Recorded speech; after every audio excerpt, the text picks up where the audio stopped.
আজকে রাস্তা দিয়া যাইরাম, হঠাৎ চোখে পড়লো এক মন ছুঁয়ে যাওয়ার মতন দৃশ্য।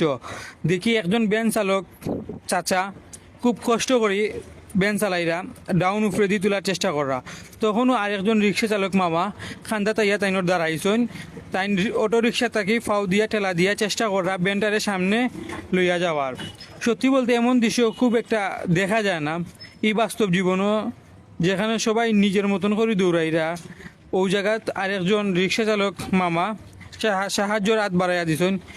এরকম মানসিকতা এখনো যে টিকিয়ে আছে, সত্যি কথা বলতে এটা দেখতেও খুব ভালো লাগে। তাছাড়া আজকের ওয়েদার খুবই গরম, আর এই গরমের মাঝে একজন রিক্সা চালক মামা একজন ভ্যান চালক চাচারে সাহায্য করার চেষ্টা করা, এরকম দৃশ্য দেখতেও ভালো লাগে। আমরা যদি সবাই একজনে আরেকজনের পাশে দাঁড়াই, তাহলে এই পৃথিবীটা আরেকটু সুন্দর হইব এবং মন মানসিকতাও সবার পরিবর্তন হইব।